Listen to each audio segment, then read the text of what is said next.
Good morning. We wave and say hello. We wave and say hello. To all our friends at story time, we wave and say hello.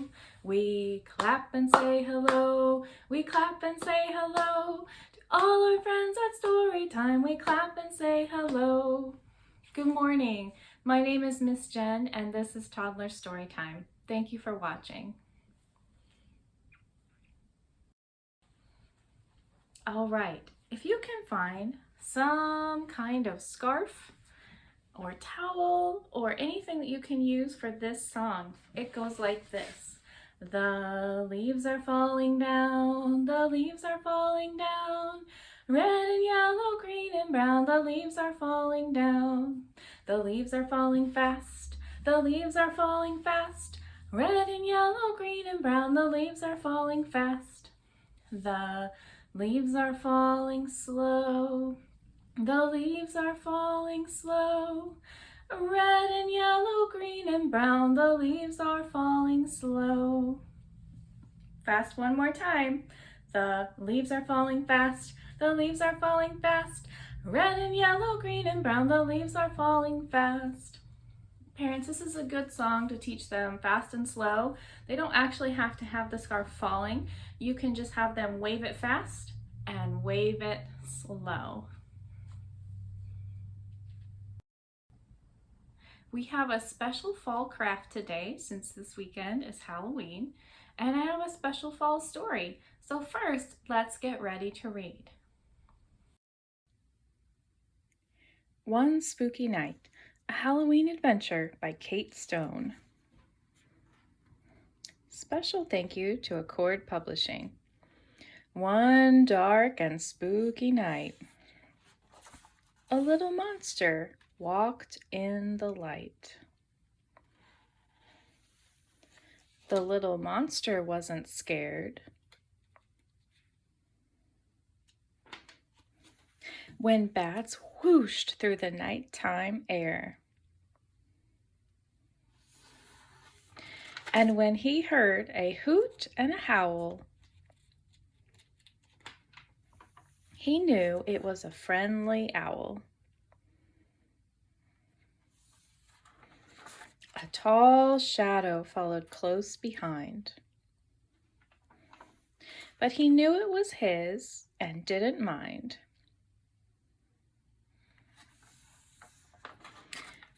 Three little ghosts were crossing the stream, but he knew those ghosts couldn't be mean. Jack-o'-lanterns grinned out from their pack, so the little monster smiled right back. A black cat lurked on top of the fence, but the little monster wasn't tense.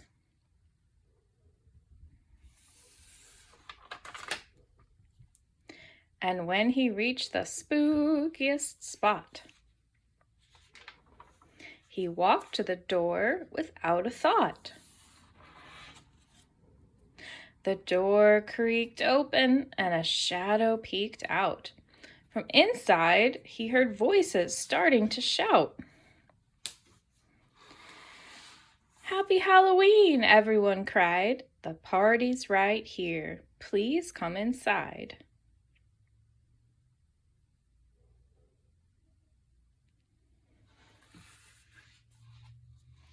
The end.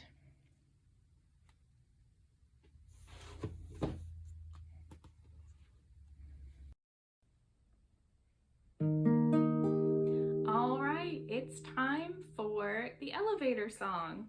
Here we go. For this one, lift your child up and down when the elevator goes up and down.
So here are a few things you might want to gather for this craft. In addition, you have a paper bag of any kind. You're going to want that too. We just want a flat surface and kind of whatever cardboard you can find, and you can make a stem. And now this is where your toddler gets to do the craft.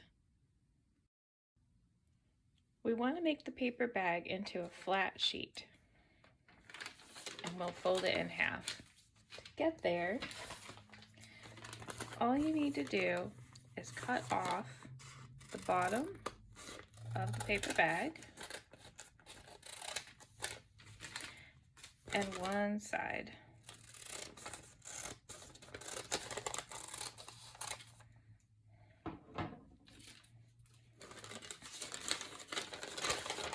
And there you go.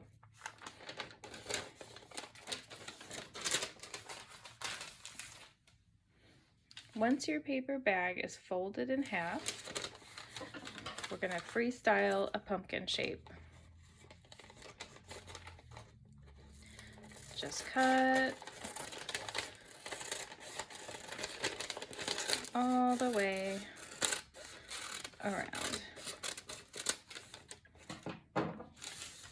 It does not need to be perfect.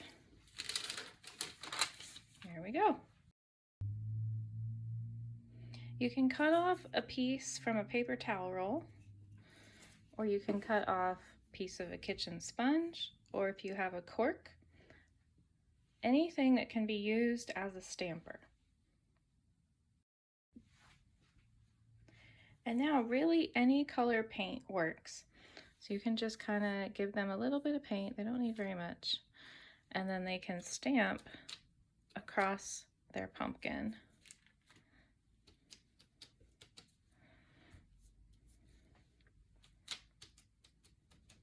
And really this just builds their motor skills. It's not meant to look perfect. It's just going to be however they want to stamp. The sponge is actually a lot easier than the cardboard, but it's really just whatever about using whatever you have on hand. Parents, one more note. If you don't have paint at home, but you want to make a pumpkin with your child, one thing you can do is take any flat surface, draw a pumpkin,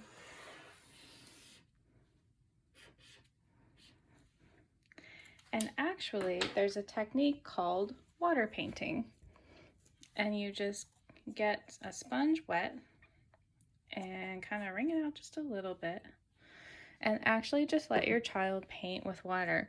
You can do it on the sidewalk and it will dry, and then they can do it again, or you can have them do it on paper. So just to give you some options if you don't have paint at home. I know it doesn't show up much on here, but they can see it a little better maybe in person. But it's definitely something you can do on the sidewalk. It will show up a little bit more. So just to give you options, just in case you don't have paint or cardboard or anything at home. And hopefully at some point we'll be in person soon again, and we can do crafts in person at the library. So stay tuned.